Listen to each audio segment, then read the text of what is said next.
Born in the UK, Russell Walters has been involved in the outdoor industry since the early 1980s. A registered Maine guide, Russell has experience on the east and west coasts of the United States, including a 4-year term as general manager for O.A.R.S in Angels Camp, California. Russell returned to Maine in 2000 to become president of Northern Outdoors, a 4-season adventure resort located in the Forks.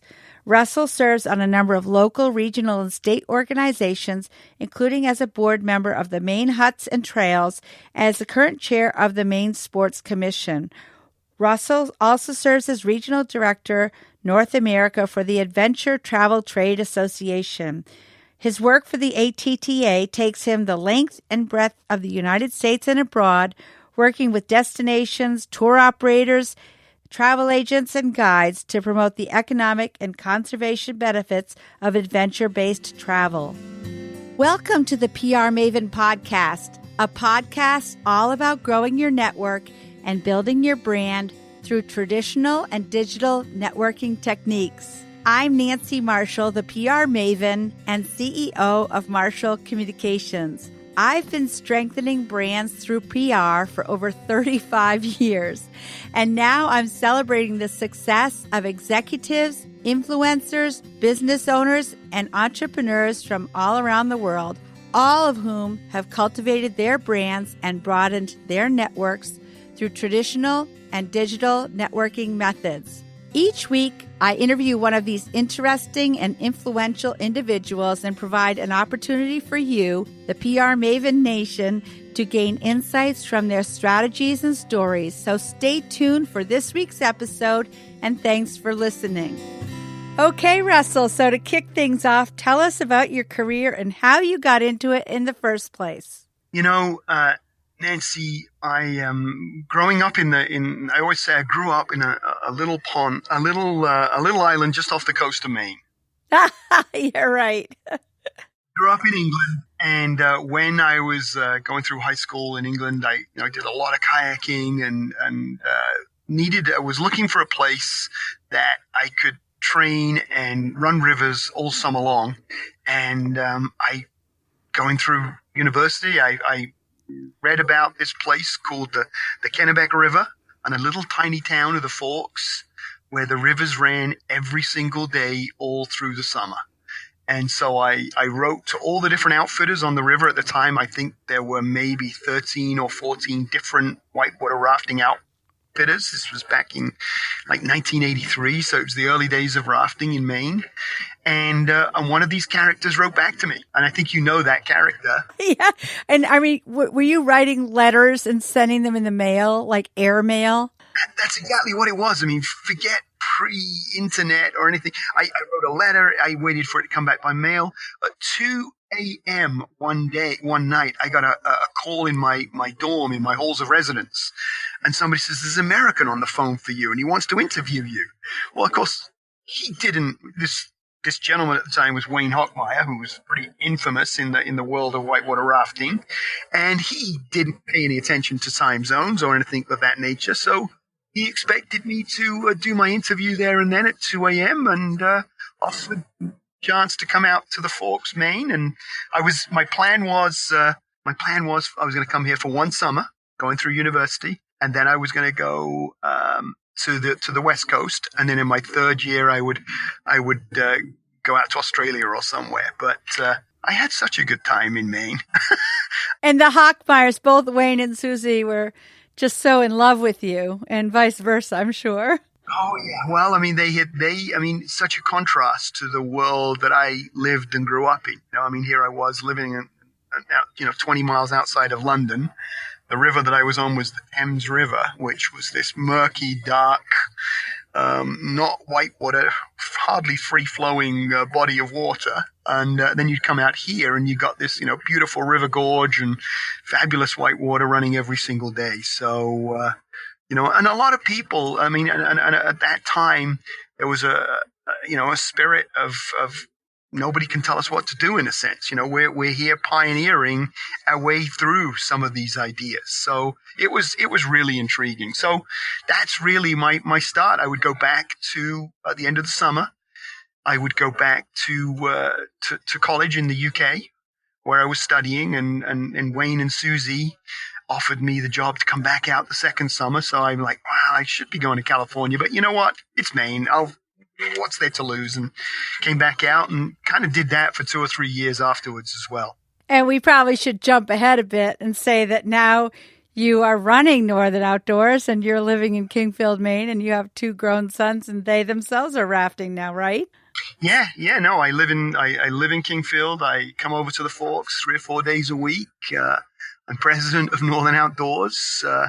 Wayne is he's no longer with the company. He kind of retired and moved down to Florida. And Susie is still here on a daily basis. She too lives, part of the year over in the Kennebec Valley and part of the year over in the Carrabassett Valley. And yeah, I have two grown sons who participate in all that's good in Western Maine. I mean, one of them is just the oldest, Harry, is always involved in mountain biking over in Carrabassett and Carrabassett Trails and that whole piece. And my youngest son is playing soccer like a madman, and they're going to be on the river, this weekend. So as guests and family. So yeah, I think we live we're very blessed to live some of the life we live.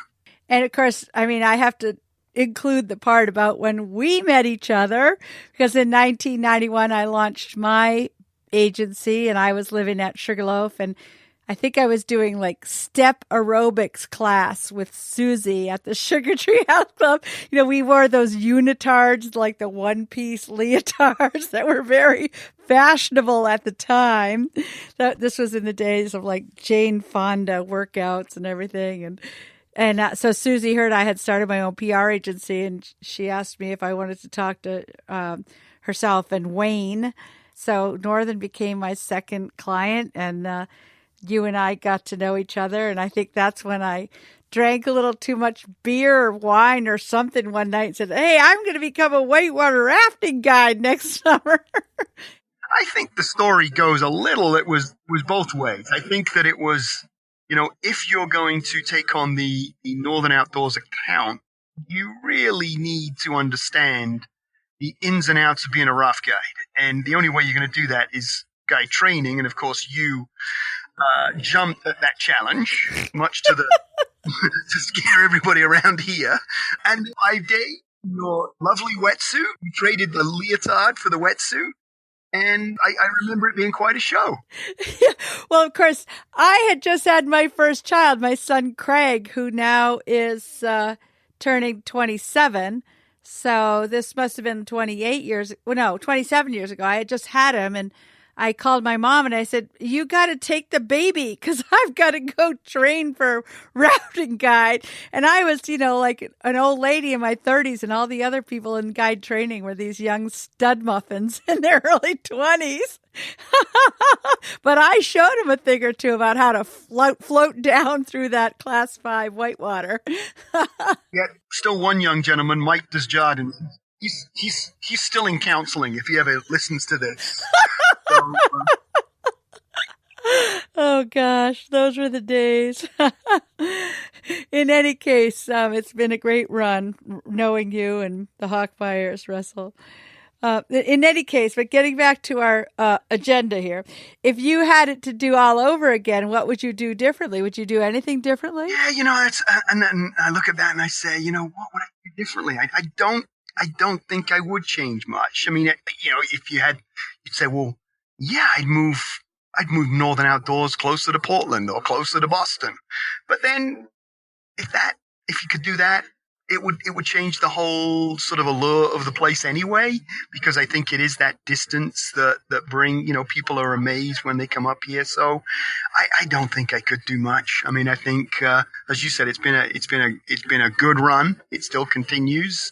Maine is that special place. And, I think we've all of us learned to adapt and to evolve and not remain stagnant. So I think that's, part of the joy of being up here. And again, it's the same sort of, it's still a little bit of the frontier mentality is that people tell you, people don't tell you what you can't do, and you really try and keep pushing the envelope a little bit. Well, that's one thing I specifically remember about working with you is every time we met, it was always like, okay, what are we going to do now for marketing that's new and different? And we were always keeping our eye on the competition and looking at what other companies were doing all across the country and even around the world. And how are we going to replicate that? And how are we going to compete? And you definitely pushed me, and I liked that. I admire the fact that you always wanted to, stay on top. And even though you were operating out of this remote town in Maine. But I mean, again, in thinking about moving the company closer to Portland, one of the great things you have is not only the Kennebec, but you've got the Dead River, and then you've got another location on the Penobscot. So this is world-class whitewater, isn't it? Yeah, no, it is. I mean, I think that the location is, we're the sum of our assets, right? And the assets are those rivers, the location, even the highway that we're based on. Route 201, as it's that corridor from Portland to Quebec City, and all of the snowmobile trails and the ITS and the Appalachian Trail. So all of these things. I mean, it's not possible to move the company, but so I think. I think that, that's what we're blessed with. And, as technology evolves and we're able to sort of harness both technology and some remote working skills and communicating with people, not now in telephone booths at 2 a.m. in the morning, but, in real time through multiple different communications channels. I mean, I think that some things change and some things stay the same. Well, of course, I love the story about how Wayne is considered the father of whitewater rafting, and how the first time he went down the river, he couldn't get any paying customers or guests. So he actually went into the bars in Greenville, and didn't he pay some bear hunters to go down the river with him? Yeah, I mean, he basically knew that the bear hunters would be hunting, in the evening, and they wouldn't be there in the heart of the day. And so he got a guide and brought some of his sports out on the river as almost like a test case, and took them down the river and scared most of them to death. We didn't have the technology, we didn't have the commands, we didn't have the equipment. Life jackets? Did they have life vests on? I believe they were. They did have life jackets. I'm just not sure of the quality of them. But I know. Yeah, right. No, and they had, of course, they at that time they had what we now refer to as bucket boats, which are rafts that fill up with water and you have to bail them with a bucket. Today we're all using self-bailing rafts. Water comes in and it flows out the floor, so we don't have to do that. So this boat was really heavy, and it was careering down river, and and in some cases I've heard out of control.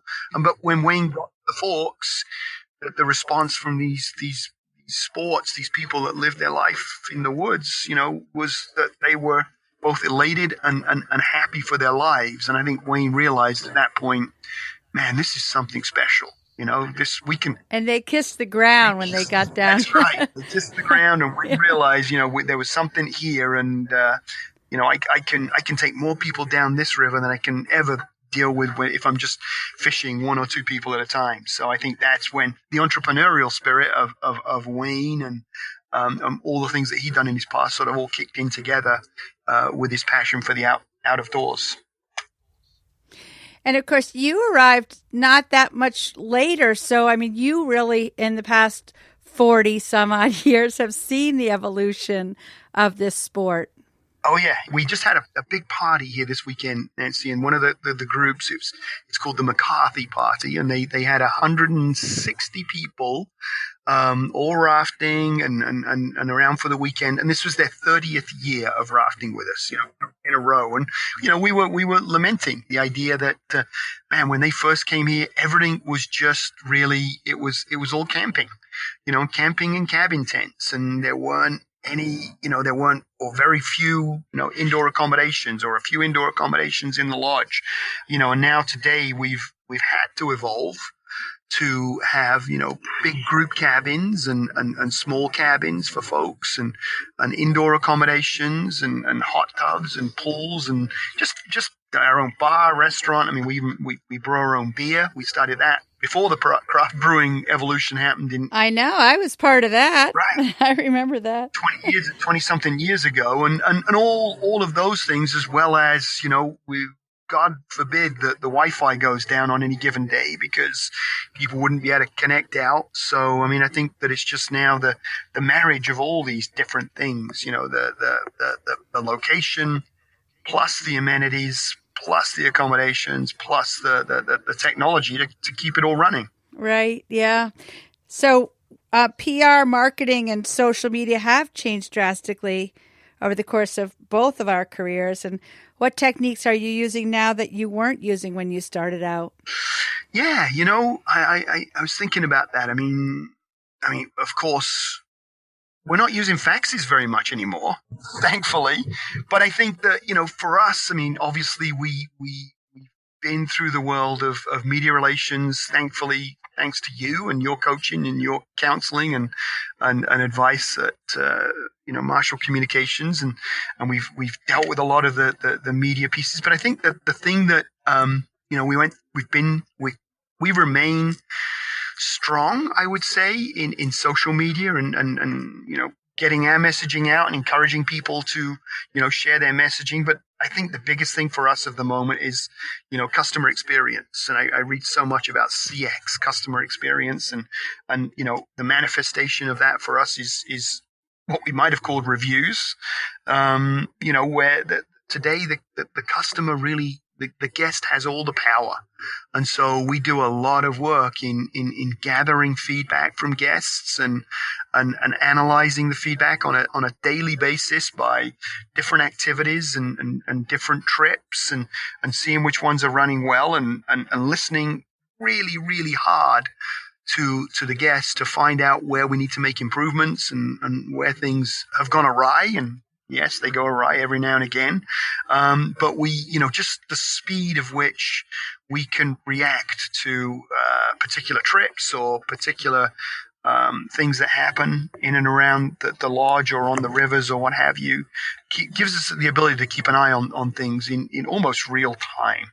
And I think it's that feedback because, we used to, I think, from a technology and communication standpoint, I think we used to almost fear like TripAdvisor and Yelp and those things. And now I think we've learned in a way to find a way to embrace that and use that as part of even the social messaging and our communications across all the different platforms that we use. Well, I'm sure we could have a whole podcast episode about that, and maybe we will have you back because so many companies do fear negative reviews. But I feel like there's a good book called Hug Your Haters by Jay Baer. And Jay Baer talks about taking people who, if they take the time to sort of hate on you, maybe they really need some hugs. They need some love back. And if you do love them back, then you can turn them around and make them into brand ambassadors. No, that's great. I mean, we think about, I talk about these things in terms of technology because that's how we gather reviews. But even at the very simplest level, I mean, we have a paper review, it's a photocopy sheet that we give to everybody, and they show up on my desk every single morning.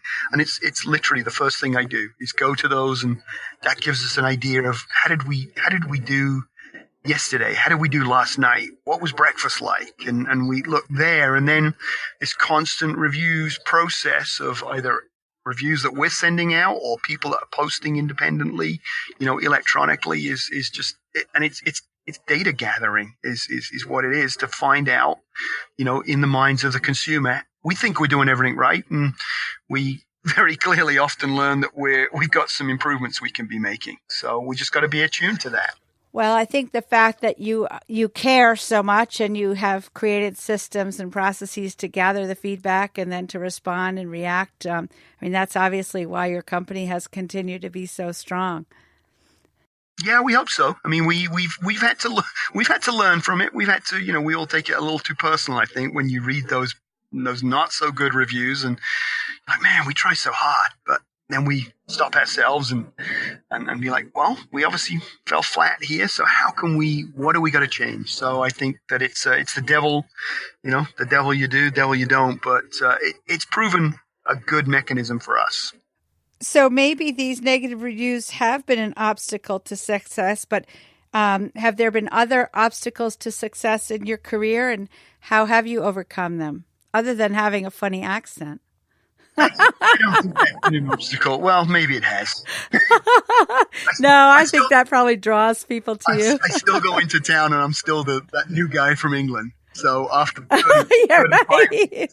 So, I mean, I think I really put into three sort of main buckets here. I mean, I think technology, and I like technology, and I seem to talk a lot about technology in a sense, but having being able to we're a small business. And there's lots of these small guiding businesses, bed and breakfasts. Now that, Airbnb is getting involved with experiences and adventures and things. And, there's all these like lodging plus hiking, lodging plus experience. So there wasn't really good technology systems, reservation systems for that. And, along with 4 or 5 other colleagues, friends from literally around the country who did the same sorts of things as we did. But maybe one was in West Virginia, one was in Pennsylvania, one was in Colorado, and we were similar but different. All had the same interests, and we put together our own technology system, our own reservation system, and I laugh at it now because the original version of it was called Res 2000, so that tells you when it was built. And that same system has been adopted now over the last 19 years with the same group of people. And it's allowed us to sort of stay ahead of the curve of managing our own data and managing our own processes without being necessarily held up by others that didn't see things the way we saw it, that wouldn't allow us the opportunity to develop things on a custom basis. So I think technology has been something that's an obstacle. We had to really think hard about how to overcome it, and did it pretty creatively. I think that system now, as well as the 5 founders that use it in their businesses, I think there's 20, 25, 30 other companies that use that system now around the US and North America. And then I think, Wayne always had it, seasonality and staffing in the hospitality world. Seasonality and the peaks and valleys of what we do really can be really trying. And so I think we've tried very hard to find ways to fill up the shoulder seasons and bring people to the Forks in the, not in July and August. Here we are in the middle of July and August, but, not in peak snowmobile season, because otherwise we're trying to, manage this business that's overflowing at certain times of the year, and then nothing's here at other times. So we've always worked really hard to level out the if you like, the demand curve, if you like, the pattern, the visitor pattern of people coming here. So that's been something that I think we've worked hard at. And, Wayne had to do it back in the day. I mean, he was a rafting company that, to attract people like myself, he knew he had to give us a year-round job. So he, developed into the snowmobile business and other things. And then I think staffing. I mean, staffing all over. I don't even know which industry isn't challenged by staffing, but particularly perhaps up here in these small rural towns in northern New England. I think that staffing is a challenge. We're lucky that we're in a fun business, but it's still a demanding business, and people have lots of different options. So we have to be, I think, creative in how do we, where do we look for staff? How do we train staff? How are we treating staff, and how do we manage that whole process? So I think those technology, seasonality, staffing have been a constant, something that we're always looking to try and wrestle through on a year-to-year basis. Well, I commend you for first of all, I know you've been very much involved on a national level, and I too am part of a national group of PR and advertising agency owners, and I know that we can learn so much from, people who are doing business in other parts of the country. And sometimes I think Maine is a little bit isolated, and so I think it's great that you've been part of the ATTA, and you also created this group that created the reservation system. So that's great. And then the other thing I think with regard to your staffing is, I know there's a whole bunch of people that go back and forth between Sugarloaf in the winter and the Forks in the summer. And I think that they've patched together a nice life. I know Emily Yearwood, who we were just talking about, whose dad is one of the owners of Northern, and she and her husband work both at Sugarloaf and Northern. So I think that's great. Well, I think I think that's the passion for the region. I mean, Emily was she was one of the people that was at Maine Mountains Children's House, the Montessori school in Field. Yeah. And I think then there's a bunch of stuff, because the skill sets and the demeanor and the attitude is the same. I mean, whether they're working on the hill in ski patrol, or whether they're teaching skis, or working in retail over there, or in the bars and restaurants, it's wanting to be in that outdoors community. And Sugarloaf's done a great job of creating its community in the winter, and we hope we have done an equal job of creating that same community in the summer. And I agree, Nancy. I mean, that the ATTA, has been something that's really, I've been involved with that for now 15 years, which was really a North American based outfit. And, here now they are running global, adventure summits, in Sweden and, other places around the globe. And I think that often in tourism, and I often say this, in tourism and maybe in adventure tourism, it can sometimes, we've got this amazing job, right? We take people hiking, we take them ATVing, we take them snowmobiling, rafting, whatever. But it can also be pretty lonely, because as a business owner, you're competing almost head to head with the folks in your town, in your community. And yet, if you can network and find a way to meet other creative, collaborative souls in whichever industry you're in, I think that often helps share, the problems, the challenges, the opportunities are the same, but it helps to talk those through with people. And that has always served me well. I think we find it. I'm just thinking about this now that I'm thinking about the Brewers Guild. Wherever you go around the country, you always find that the brewers, and I don't know why this is, but the brewers and the Brewers Guilds are always collaborative. They're working together to develop recipes and work collectively to bring people to their state or their beer trail. And I wish sometimes other areas of tourism would think more collaboratively about how do we share what it is we have and bring these guests and provide them with a service across an entire region, rather than just trying to hold it all close to our vests. Well, maybe people in other industries should sit at the bar and drink more beer. That might be the answer, because, no, really, I think people who are brewers probably spend a good amount of time, sitting at a bar, tasting beer, talking about beer, and talking about how to do it better. And that probably makes them collaborative in nature. Yeah, you might be right. Well, we're going to continue in just a moment with more from Russell Walters. But first, I want to invite everyone listening to, first of all, join the PR Maven Nation page on Facebook. And we're having a first anniversary party of the PR Maven podcast. And Russell, you're invited. And speaking of breweries, we're having it at Rising Tide Brewery in Portland on September 25th. That's Portland, Maine. But I know we have people coming in from other states. I was just talking with Kate Payne, who was one of my guests. She's from Stowe, Vermont, and she's planning to come over. So we're hoping that everyone who listens to PR Maven, to the PR Maven podcast, will join us. And we're actually going to do a live podcast with Lieutenant Tim Cotton from the Bangor Police Department. This will be my second episode with him, and so I'm really looking forward to that. So thanks, Russell, and we're going to be back in just a moment after we hear a little bit about the Marshall Plan.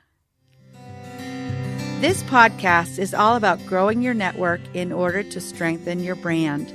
In my 30-plus year marketing and PR career, I have seen many organizations waste their precious time and money on marketing because they're trying to obtain success without any strategy to achieve their goals.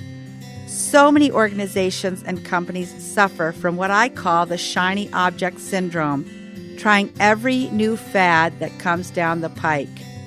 That's why I created the Marshall Plan 15 years ago. We have done over 100 of these plans for clients, helping them to get out of their day-to-day routine to identify their goals, solidify their brand story, focus in on their ideal customer avatar, analyze their strengths, weaknesses, opportunities, and threats, and create a realistic budget and measurement dashboard. We create the Marshall Plan collaboratively with our clients over the course of 3 months. We have a 65-step process to create a highly customized, actionable plan. And it's not like we come in and say, we are the consultants from O.A.R.S. and we know everything. Instead, we come in and say, let's sit down at the table with your leadership team and we'll bring our expertise in what's working in PR and marketing. And our client team brings their knowledge of what's working in their organization. And together, we come up with a really amazing plan. For many, it's been a transformative process. I have watched how teams have come together and their faces light up because they have such a sense of accomplishment and they're so excited about the future of their organization.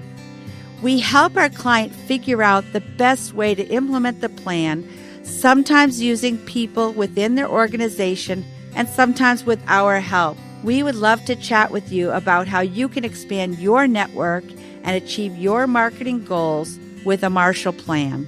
Go to marshallpr.com/MarshallPlan to learn more about the process, or better yet, send me an email at nancy@prmaven.com and we'll set up a time to talk and get started. And now back to our conversation. Okay, welcome back. And today I'm really happy to be talking with Russell Walters, who's president of Northern Outdoors, which was my second client when I started Marshall. There was then Nancy Marshall Communications.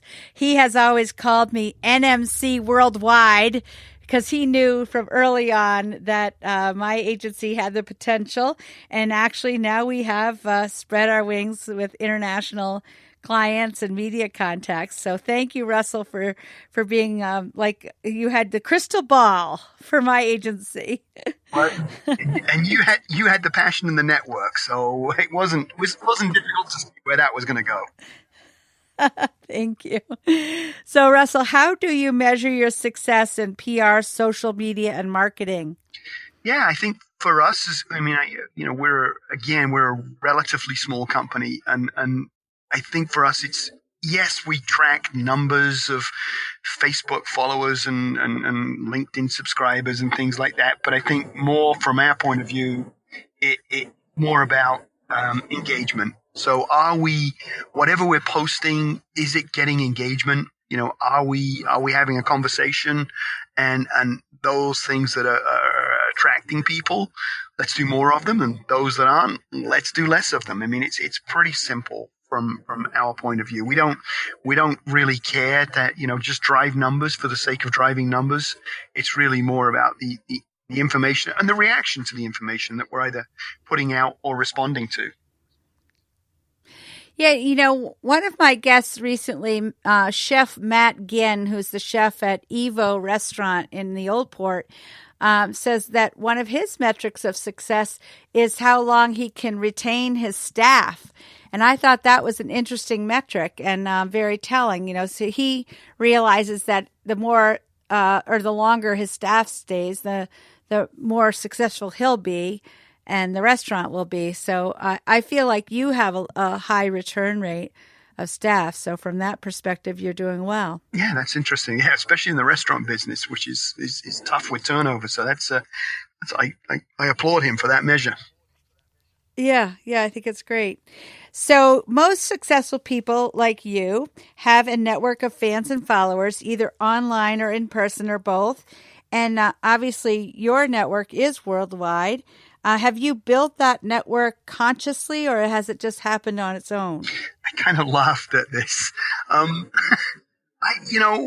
is that you look at yourself and say, well, define success. How am I successful? But I think generally, personally, I'm a pretty private person. I don't, other than, what we do for the company at the Northern Outdoors Facebook page, I don't promote a lot through my own Facebook page, my personal, or even through LinkedIn. You could probably give me some coaching and all of that, Nancy. I mean, I'd be happy to. But I've always been that person that wants to, I want to pick up the phone. I want to talk to somebody. And so I think that the opportunity to, meet people at an event and see, if there's a fit, if there's something we can learn or benefit from each other's, wisdoms or experience, and then sort of speak with them on the phone, and have that engagement at that level. And then of course now we've got, incredible tools such as Zoom and FaceTime. So, it's not in a lot of the work that I do with the ATTA, it's not uncommon to start a call, first thing in the day. I'll start off with a call to Europe in the morning and finish off with a call to a Zoom call to the West Coast in the afternoon. So I think the way my network has grown it's never been something that I've planned. It's always been just this ad hoc relationships, meeting people and seeing where we can, help one another, I guess. Well, there you go. That's that collaborative aspect that I do feel that you emanate the spirit of collaboration. And I know that in your marketing partnerships, for example, you've developed marketing partnerships with Sugarloaf. And definitely you always came to the table with the attitude of how can we help each other? What do we have that we can offer you? And what do you have that you can offer us? Yeah, and I think we learned some of those things from, people like some of your great mentors. Chip Carey, I think, was, how do we, Chip wanted to keep you engaged. And so Chip was one of those people that said, hey, I've got this great resource in Nancy Marshall and this great media thing. So I think that those types of things, how do we come together to develop resources that will benefit, and it truly has to benefit all parties. That arrangement, which is 30 something years old, 30 years old, it had to benefit us, it had to benefit Sugarloaf, and it had to benefit you. If it didn't make sense for any one of those parties, then it wouldn't have been a sustainable partnership. And I think those are the things that are enduring and lasting. That's right. Well, you mentioned Chip, and I thought of Chip earlier because when I was first starting my agency and you and Chip were both clients, you both always were emphasizing, this whole technology thing, and technology was really in its infancy then, but we really did embrace, using technology for marketing and communications and staying on top of things like databases. And then, of course, social media when that started developing. So I feel like we really have embraced that and leveraged it to help both Northern and Sugarloaf. And tried to keep up with it. Now we've got the young guns that are sort of out there, learning it and telling us how much we've become dinosaurs because we're not using the greatest thing. But I think... Oh, believe me, I have two sons in their 20s, and I tell them they're on my board of directors, and when we go out to dinner, we call it we're having a board meeting, and my son Jamie, who's 23, is like, "Ma, your Instagram sucks." It's like, oh gosh, I feel terrible now. So I'm always trying to improve it, but I don't know if I'll ever meet his level of expectation. So, Russell, in your line of work, is there a resource such as a book, a website, or an app that you have found helpful, and why? I mean, I do use a lot of, I listen to a lot of, podcasts and things, but when I went back in the deepest, darkest memories here, and I said, what was it that was really formative? And there was a book by a gentleman by the name of, Hal Rosenbluth.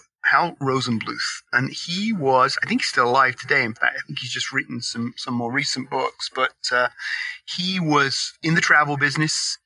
And he had written a book called The Customer Comes Second. And I think that in reading that book, we all talk about the importance of our customer, and clearly they are why we're here. But his premise was your staff come first. And I think that same thinking was something that was a great piece of advice and a great learning that I had really early on, is that, we're none of us without our staffs, without our employees, without the folks that are, working here day to day alongside us. None of us are worth anything. So that book has always had a dramatic impression on me. I agree absolutely, because your employees are the ones who are the ambassadors for your brand, and they're the embodiment of the Northern Outdoors brand to the guests. So if you're not taking care of them, it's going to show all over. So, and your guests won't be having a good time, whether they're in the restaurant or out in the rafts or on the bus on the way. So I know that every aspect of the Northern Outdoors brand experience is orchestrated. And of course, you're improving it constantly, because your guests are giving you daily feedback, and you respond to that. Yeah, I mean, I think we might have thought I do a pretty good job when I'm out there, but I'm amazed when I go out there with younger staff and hear their ideas and their input and their experiences, just how much of themselves they bring to the thing, and that's what's important. I mean, how it's not some staid old thing. I mean, sure, there's things we do that are the same as we've been doing for 25 years, 30 years. But then there's other little touches along the way that have been changed, and it will change on a daily basis, thanks to the input of our staff. Yeah. Well, so speaking of staff, what would be one piece of advice that you would give to someone who's just starting out in their career? It always sounds cliche, doesn't it? But, find something you're passionate about. Find something you love. Find something that you're really engaged in. Research the hell out of it and get it done, and get it done with commitment, and either, fail fast in a blaze of glory, or keep plugging away at it, because we always say here, it always takes us 2 or 3 years to refine any new project, any new thing we do. And as I'm in this, in the world seems to me to be very entrepreneurial right now. People starting up businesses and starting up new projects. And, I always encourage people to, well, it's great that you start it. You're either going to fail it fast, or stick with it for 2 or 3 years, because it's not until that second or third year cycle that you've really worked the bugs out of it and got your followers on board and get that word of mouth thing going and all the benefits of the social. So keep it simple, enjoy, love, be passionate about what you do, and give it the good old college try. That's right. Well, if you're passionate about it, again, talking about being a brand ambassador, if your employees are passionate about their work, the guests will know it right from the get-go, from the time they make their reservation right through their whole stay, and even the follow-up. It will just show. And I think that's something that Northern Outdoors has really done a great job of. There's a real esprit de corps there, the green machine. And again, that's something we work constantly at, all the way from that first touch point, that first point of inquiry on the phones. I mean, making sure that we've got really well-trained people, because, if the first point of entry, if the first point of conversation isn't a good one, or leads people down a pathway. I mean, we always like to say, the way we do sales here is right people, right river, right time. And we can't often do that via the internet. It's got to be with a phone call. It's got to be the inquiry comes in because of the campaign, the social campaign, or the media campaign, or the AdWords campaign, or whatever is out there. But then when they're talking to that human, and that human can interview them and work with them to find out what is it that I really want to do. And because the right person, the right river, the right time is a wonderful experience.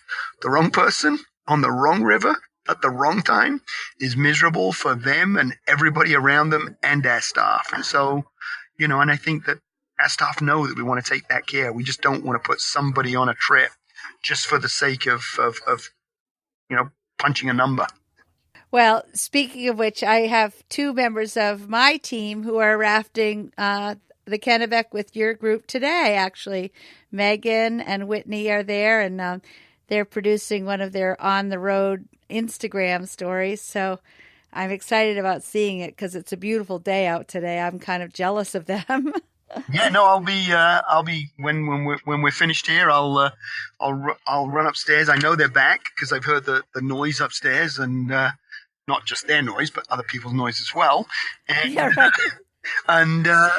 I'm not with them, so they're not quite as loud as I am. I'll certainly make sure we carry on the martial tradition of at least having one beer with. Okay, yeah, please do. Please tell them that I'm really jealous because I'm not there.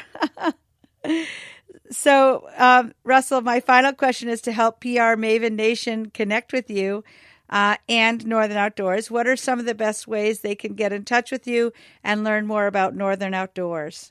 That's pretty simple, hopefully. I mean, hopefully it all drives through the web and northernoutdoors.com. And from there you can find us on LinkedIn or YouTube or Facebook or whatever else might be out there today. And or you can give us a call. The phone still works, and 207-663-4466, and somebody will be here. That stands for RAFT, right? 446 RAFT? Actually, so that's a different number. So it used to be 7. So good memory. 7238 was as RAFT. So we can use 2 numbers. 1-800-765-7238, which is RAFT. Good memory. And then we use the 663 number as well. But either of those 2 ways are the primary ways to get people to us. Okay, yeah. And knowing that you like the telephone, I hope people will call you up and have a conversation. We'd love to. Well, Russell, this has been, as I expected, it has been a lot of fun. So thank you for that. And I look forward to seeing you again in person and hopefully at our party on September 25th at Rising Tide Brewery. I'm going to put it down in the diary right now, and I would love to try and make that. And Nancy, thanks for inviting us along, and thanks for all you've done for us in the past. Really appreciate it. It's been a pleasure. It's an important part of my history and my career. That's it for this week's episode. I'd like to thank you for listening, and if you feel that you've gotten value out of today's conversation, consider leaving a 5-star review on iTunes or whatever app you're using to tune in. If you haven't subscribed yet, you should do so. I release a new episode each week, and subscribing will make sure you get an alert when there's a new episode. You can also join the PR Maven Nation by going to prmaven.com/nation and clicking join. It's free, and it's a great community of like-minded individuals who are all looking to learn and grow from one another. If you have an Alexa-enabled device, be sure to add the PR Maven Marketing Minute to your daily flash briefing menu. Thanks again for listening, and have a great rest of your week, PR Maven Nation.